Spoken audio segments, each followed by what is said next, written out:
வணக்கம். இது ஜீவா சினிமா. இன்றைய ஜீவா சினிமாவில் நம்ம முக்கியமான வீடியோ பார்க்க போகிறோம். இயக்குனர் விஜய் ஆண்டனியினுடைய ஒரு ரீல்ஸ் ரொம்ப முக்கியமானதாக பார்க்குறேன். திரைப்பட இயக்குனர்கள் திரைப்படம் எடுத்தோமா, அதை நல்லா காசு பார்த்தோமா போனோமான்னு இல்லாமல், சமூகத்தில் இருக்கக்கூடிய இந்த சாதிய காழ்ப்புணர்ச்சி, ஆணாதிக்க உணர்வு, பொருளாதார ஏற்றத்தாழ்வு இது போன்ற விஷயங்களை பற்றி திரைக்கு அப்பாலும் பேசுவது, இந்த மாதிரி ரீல்ஸாக அதை பகிர்வதுங்கிறது ரொம்ப ஆரோக்கியமான விஷயம். ஏன்னா இன்னைக்கு மக்களிடம் எது மாதிரியான வடிவத்தில் கொண்டு சேர்த்தால் கொண்டு போய் சேர்க்க முடியுமோ அந்த வடிவத்தை முற்போக்காளர்கள் கையில் எடுக்கணும். சமூகத்தை நேசிக்கக்கூடிய சமூக செயற்பாட்டாளர்கள் கையில் எடுக்கணும். அந்த விதத்தில் விஜய் ஆண்டனி ஒரு முக்கியமான அந்த பேசினதை ரீல்ஸ் போட்டிருக்காங்க. அது திரைப்பட காட்சியாக இருந்தாலும் சரி, அவர் தனிப்பட்ட முறையில் பேசியிருந்தாலும் சரி, அது சமூகத்துக்கு ரொம்ப ஒரு முக்கியமான விஷயம். அதில் அவர் என்ன சொல்கிறாங்கன்னா, பொதுவாக சாதி உணர்வை எப்படி தூண்டி விடுவாங்கன்னா, ஒரு பட்டியல் சமூகத்தை சேர்ந்தவன் முன்னேறுறான் அப்படின்னா அவனுக்கு இந்த கவர்மெண்ட் சலுகை கொடுக்குது. அந்த சலுகை எதுலேருந்து வருது? உன்னிடம் இருந்து பறித்து கொண்டு கொடுக்குறாங்க அப்படின்னு இடஒதுக்கீடு பெறக்கூடிய இடைநிலை சாதியை சேர்ந்த ஒரு அப்பாவி இளைஞனிடம் அப்படி வெறியேற்றுவாங்க. அதை விஜய் ஆண்டனி ரொம்ப அழகாக சொல்கிறாரு. அவர் பேசுகிறத நீங்கள் கேட்டுருங்க. கேட்டதுக்கப்புறம் நான் அதை சொன்னால் இன்னும் கொஞ்சம் நல்லாயிருக்கும். ஒரு தாழ்த்தப்பட்ட ஜாதியை சேர்ந்தவரை கொள்ளணும்னு அசைன்மெண்ட் வந்தா சோசியல் மீடியால ஜாதி சம்பந்தமா போஸ்ட் போற ஆட்களை லிஸ்ட் பண்ணுவாங்க. தனக்கு நியாயமா கிடைக்க வேண்டிய வாய்ப்புகள் கவர்மெண்டோட ரிசர்வேஷனால மறுக்கப்படுதுன்ற பொய்ய சொல்லி ஏற்கனவே வன்மத்தோட சுத்திட்டு இருக்க ஏழை டாமினன்ட் காஸ்ட் பசங்களை தூண்டி விடுவாங்க. இந்த வீடியோவில் அவர் ஒரு செய்தி சொல்கிறாரு. ஏழை பேக்வர்டு கிளாஸ், அது அழகாக சொல்கிறாரு. கஷ்டப்படுற இடைநிலை சாதி இளைஞர்கிட்ட போய் உன்னுடைய இந்த நிலைக்கு காரணம் ஷெட்யூல் காஸ்ட் தான், அந்த பட்டியல் சமூகத்தை சேர்ந்தவனால தான் உன்னுடைய நிலை இருக்குது அப்படின்னு அவனை தூண்டி விடுவது. அப்புறம் அந்த இடைநிலை சாதியினரை இஸ்லாமியர்களுக்கு எதிராக தூண்டி விடுவது. முகலாயர்கள் படையெடுப்பின் போது இந்த நாட்டை காத்தவர்கள் நீங்கள் ஒரு ஆண்ட பரம்பரைன்னு சொல்கிறது. ஆனால் அவன் குடிசை வீட்டில் இருக்கிறான். அவன் எல்லா கடைமட்ட அடிமட்ட தொழிலையும் செய்யக்கூடிய நிலையில் அவனுடைய பொருளாதார நிலை இருக்கிறது.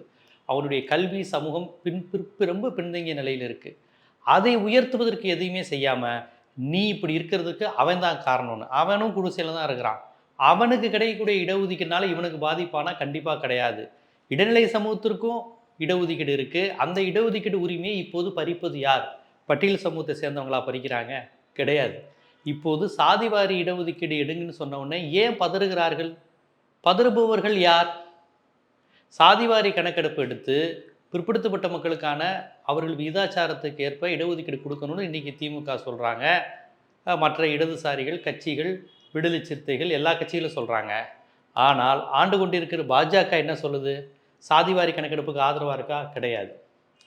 ஆனால் பாஜகவுடன் கூட்டணி வைத்துக் கொண்டிருக்கிறார்கள் இடைநிலை சாதியை சேர்ந்த சாதி சங்கங்கள். அந்த சாதிகளுக்காகவே நாங்கள் இருக்கிறோம்னு சொல்கிறவங்க எல்லாரும் முக்கால்வாசி பேர் பாஜகவுடன் கூட்டணி வச்சுக்கிறாங்க. அந்த பாஜக பிற்படுத்தப்பட்ட மக்களுக்கு என்ன செய்யுதுன்னு கேட்டால், பிற்படுத்தப்பட்ட மக்களுக்கு எதுவுமே செய்வதில்லை. அது மட்டும் இல்லாமல் பிற்படுத்தப்பட்ட மக்களின் கல்வி வேலை வாய்ப்பில் தொடர்ந்து கை வைக்குது. இடஒதுக்கீடு கொடுக்கக்கூடாதுன்னு சொல்லுது. அப்போ இடஒதுக்கீடு உனக்கு கொடுக்காம உனக்கு ஒரு போதையை ஏற்றுது. என்ன ஏற்றுதுன்னா சாதி வெறி போதை. அதைத்தான் விஜய் ஆண்டனி அழகாக சொல்கிறார். நீ யார் தெரியுமா? அவங்க படையெடுத்து வந்தப்போ நீ தான், இவங்க படையெடுத்து வந்தப்போ நீ தான் அந்த நாட்டை ஆண்டவன் அப்படிங்கிறது. இந்த போதையை ஒன்று சொல்லித்தர்றது இடைநிலை சாதிகளிடம். இன்னொரு போதை, நம்ம சாதி பொண்ணுங்களையெல்லாம் அவங்க நாடக காதல் பண்ணி தூக்கிட்டு போயிடுறாங்க. நம்ம சாதிக்கார பொண்ணுங்களை நாடக காதல் பண்ணி உள்ளே கொடுத்துட்டு ஏமாத்திட்டு போயிடுறாங்க. இது இரண்டையும் ஒரே இளைஞனிடம் அவர்கள் சொல்லுவாங்க அப்படிங்கிறது விஜய் ஆண்டனி பதிவு செய்கிறார். அவர் என்ன சொல்கிறாருன்னா, உன்னுடைய இடஒதுக்கீடு பறிச்சது காரணம் எஸ்சி, அதனால தான் அவன் இடஒதுக்கீடு போச்சு. உடனே அவன் பாதி வெறியாயிடுறான். அப்புறம் நம்ம சாதி பொண்ணுங்களெல்லாம் அவங்க ஏமாற்றி இது பண்ணிடுறாங்க, நாடக காதல் பண்ணி ஏமாற்றிடுறாங்க. இது இரண்டுமே உண்மைக்கு முரணானது. எந்த சாதி பெண்ணையுமே நாடக காதல் பண்ணி ஏமாற்ற முடியாது. டிப்டாப்பாக ட்ரெஸ்ஸு போட்டதுனாலே ஒரு பொண்ணு போயிடாது. அப்போனா அந்த பெண்ணை இழிவுபடுத்துகிறாங்கன்னு அர்த்தம். யார்? பிற்படுத்தப்பட்ட அந்த இடைநிலை சாதி பெண்ணை இவர்கள் இழிவுபடுத்துகிறான்னு அர்த்தம்.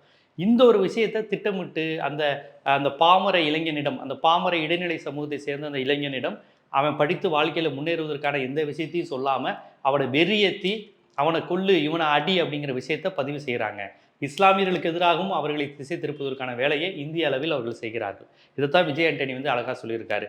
இன்னொரு புறம் நம்ம பொண்ணுங்களை தூக்கிட்டு போயிடுறாங்க, அதனால் அவங்களை அடி. இப்படி ரெண்டு விதமான விஷம பிரச்சாரத்தை இந்த சாதியவாதிகள், சாதி சங்கங்கள் தங்களுடைய சுயநலனுக்காக சொந்த சாதி இளைஞர்களையே பள்ளி கொடுக்குறாங்க. அவனை படிக்க வைக்காமல், அவனுக்கு ஒரு வேலை வாய்ப்பு வாங்கி தராமல், அவனுக்கு இடஒதுக்கீடு வாங்கி தராமல், இடஒதுக்கீடு கொடுக்கக்கூடாதுன்னு சொல்லக்கூடிய ஒரு கட்சியுடன் கூட்டணி வைத்து கொண்டு இந்த மாதிரிலாம் நடந்துக்கிட்டு இருக்கு. அப்படிங்கிறத விஜய் ஆண்டனி ரொம்ப அழகாக வந்து சொல்கிறார். நீங்கள் நல்லா கவனித்து பாருங்கள். இன்றைக்கி வந்து இடைநிலை சாதியை சில சமூகங்களை உயர்த்திய படங்கள் வர்றாங்க. காடு வெட்டி, திரௌபதி இந்த மாதிரி படங்கள் எடுக்கிறாங்க. அந்த படங்களில் அந்த சமூக மக்களுடைய இடஒதுக்கீடு, உரிமை, கல்வி, வேலைவாய்ப்பு, இதற்காக பெரியாருடைய போராட்டம், இந்திய அரசியலமைப்பு சட்டத்தின் போராட்டம், என்னென்ன மாதிரியான போராட்டங்கள் இதுக்கு நடைபெற்றது, வகுப்பாரி உரிமை, இந்த மாதிரியான பிரச்சாரங்கள் எதுவுமே அந்த படத்தில் இருக்காது. நம்ம யார் தெரியுமா, நம்ம யார் தெரியுமா, இந்த வெறியை மட்டுமே அவர்கள் வந்து கூட்டுறார்கள். நமக்கு மட்டும்தான் வீரம் உண்டு, நமக்கு மட்டும்தான் தோல் உண்டு, நம்ம மட்டும்தான் அந்த பரம்பரை என்று சொல்லி அந்த எளிய மனிதர்களிடம் ஒரு காலத்தில் நக்சல் சிந்தனையாக விவசாய போராட்டத்தில் ஈடுபட்டவனை இன்னைக்கு சாதியா அணி திரளு, ஒரே சாதிக்காரனா நில்லு, அந்த சாதிக்காரன் தான் உனக்கு எதிரி, அந்த சாதிக்காரன் தப்பானவனா இருக்கான், அந்த சாதிக்காரன் வந்து பன்னி மாதிரி இருக்கிறான், பன்னிங்க இருக்கிற கூட்டத்தில் தான் அந்த சாதிக்காரன் இருப்பான், அவன் மாட்டுக்கறி திங்கிறதுனால பொண்ணுங்க வந்து அவனோட இருக்க ரொம்ப விரும்புவாங்கன்னு அருவருக்கத்தக்க வசனங்களை கொண்டு இப்போ இந்த படங்கள்லாம் வந்தது. உங்களுக்கு என்ன படம் தெரியும்? ரஞ்சித் கூட அந்த கவுண்டம்பாளையன்னு ஒரு படம் எடுத்தார். ஃபுல்லாக இந்த மாதிரி டயலாக்கு, இவ்வளோ இப்படி ட்ரெய்லர்லேயே அவ்வளோ அருவருப்பாக வாமிட் வர அளவுக்கு பெண்களை இழிவுபடுத்தி வசனத்தை வச்சுருந்தார். அப்போ ஒரு குறிப்பிட்ட ஒரு சமூகத்தினரை இவ்வளோ இழிவுபடுத்தி பேசுகிறோமேங்கிற கொஞ்சம் கூட ஒரு கூச்ச உணர்ச்சி இல்லாமல் அவ்வளவு இது பிற்போக்குத்தனமான ஒரு படம் எடுத்திருந்தார்.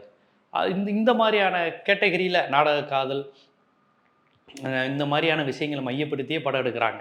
இவர்களெல்லாம் உண்மையில் அந்த பிற்படுத்தப்பட்ட இளைஞர்கள் பாதிக்கப்படும் போது அவர்களுக்கான இடஒதுக்கீடு உரிமை இன்றைக்கி பாருங்கள், வங்கிகளில் இடபிள்யூஎஸ் 10% இடஒதுக்கீடு வாங்கியிருக்கிறாங்களே, அது யாருடைய உரிமை, யாருக்கு கிடைக்க வேண்டியது? அது இடபிள்யூஎஸ் 10% கான்ஸ்டியூஷன் படி சரியா தப்பா? இதையெல்லாம் அந்த இடைநிலை சாதிகளிடம் இவங்க பேசுவாங்கன்னா பேச மாட்டாங்க. ஆனால் சம்மந்தமே இல்லாமல் உன் பொண்ணை அவன் தூக்கிட்டு போயிட்டான், ஐயோ பார்த்தியா அவன் வந்து இடஒதுக்கீடை தூக்கிட்டு போயிட்டான்னு பொய்யான பிரச்சாரத்தை பண்ணுறாங்க. எஸ்சிகளுக்கு தனி இடஒதுக்கீடு, ஒரு எஸ்சிக்கு போட்டி எஸ்சி தான். ஒரு எஸ்சி பையன் நல்லா மார்க் வாங்கிட்டா யாருக்கு போட்டியாக வரான்? இன்னொரு எஸ்சி பையனை விட அவன் முந்திக்கிட்டு போகிறான். ஒரு பிசி பையன் நல்லா மார்க் வாங்கிட்டா பிசி கேட்டகரியில் உள்ள பையனுக்கு தான் அவன் போட்டியை ஒழிய எஸ்சி பையனுக்கு கிடையாது. இந்த அடிப்படையான சயின்ஸ் கூட தெரியாமல் அப்பாவி இளைஞர்களிடம் வெறியேற்றுறது வேலைகளை வந்து இவங்க இந்த படங்கள் மூலமாக செய்துக்கிட்டு வருது, தூண்டி விடுறது, நாடக காதல், இந்த மாதிரியான விஷயங்களை பிரச்சாரம் செஞ்சுட்டு வருவதை திரைத்துறையில் இருந்தே இந்த மாதிரி சாதி வெறி பிடித்த படங்களை எடுக்காதீங்க, அல்லது இந்த மாதிரி சாதி வணர்வை தூண்டி விடாதீங்க, அதுவும் ஏழை இடைநிலை சாதிகளை தூண்டி விடாதீங்க. பட்டியல் சமூகத்தை சேர்ந்த ஒடுக்கப்பட்ட மாணவர்கள் முன்னேறினா அவன் கோட்டாவால் இல்லை, அவன் உழைக்கிறான், அவன் படிக்கிறான், அவன் முன்னேறான். அதற்காகத்தான் நம்ம பாடுபட்டாங்க. தமிழ்நாட்டில் தந்தை பெரியார், அம்பேத்கர், இங்கே இருக்கக்கூடிய நீதி கட்சி காலத்திலேருந்து அவ்வளோ போராட்டம் நடைபெற்றது. பட்டியல் சமூகத்தினர் படிக்கணும், பிற்படுத்தப்பட்ட சமூகத்தினர் படிக்கணும்னு. ஆனால் அந்த 2 பேரையும் வெறுப்பேற்றி தீமூட்டி ஒரு வெறியேற்றுற வேலையை இவங்க செஞ்சுக்கிட்டு இருக்காங்கங்கிறத ஒரு அரசியல் கட்சியோ ஒரு சமூக அமைப்போ சொல்வதை விட இயக்குனர் விஜய் ஆண்டனி போன்று திரைத்துறையில் இருந்து கொண்டு, ஒரு திரையில் பொதுவாக எல்லாராலும் ரசிக்கப்படுகின்ற ஒரு மனிதர் இருந்து கொண்டு இவ்வளவு சமூக பொறுப்புடன் சாதி பகைமையை தூண்டாதீங்க, ஒடுக்கப்பட்டவருக்கும் பிற்படுத்தப்பட்டவருக்கும் இடையே சண்டையை தூண்டி விடாதீங்கிற டோனில் அவர் பேசுகிற அந்த ரீல்ஸ், அந்த வீடியோ வந்து கொஞ்சம் வைரலாக வந்தது. எனக்கு ரொம்ப மகிழ்ச்சியாக இருந்தது. விஜய் ஆண்டனி இவ்வளோ வெளிப்படையாக சாதி வெறி பிடிச்சவனுங்களே இப்படி இருக்காதீங்க, சாதி வெறியோடு இருக்காதீங்கடா அப்படிங்கிற மாதிரியான இவ்வளோ ஒரு விழிப்புணர்வு வீடியோ செய்திருப்பது அப்படிங்கிறது ரொம்ப மகிழ்ச்சியான விஷயம். கவுண்டம்பாளையம் மாதிரியான படங்களை எடுத்துக்கிட்டு இருக்கிறாங்க. அந்த மாதிரியான நேரத்தில் விஜய் ஆண்டனி இப்படி ஒரு சமூக நல்லிணக்க பதிவிட்டு இடைநிலை சாதியில் உள்ள இளைஞர்களுக்கு விழிப்புணர்வை ஏற்படுத்தியிருப்பது ஆரோக்கியமான விஷயம். அவருடைய இந்த தொண்டை ஜீவா சினிமா பாராட்டுகிறது. இது போன்ற விழிப்புணர்வு கொண்ட பல்வேறு சினிமா செய்திகள், சினிமா பிரபலங்கள் குறித்த பல்வேறு தொடர்பான தகவல்கள்னு உங்களுக்கு விரிவாக சினிமாவை பற்றி ரொம்ப நுட்பமான பக்கங்கள் தெரிந்து கொள்ளணும்னா நம்ம ஜீவா சினிமா சேனலை ஆதரிங்க, சப்ஸ்கிரைப் பண்ணுங்கள். நன்றி.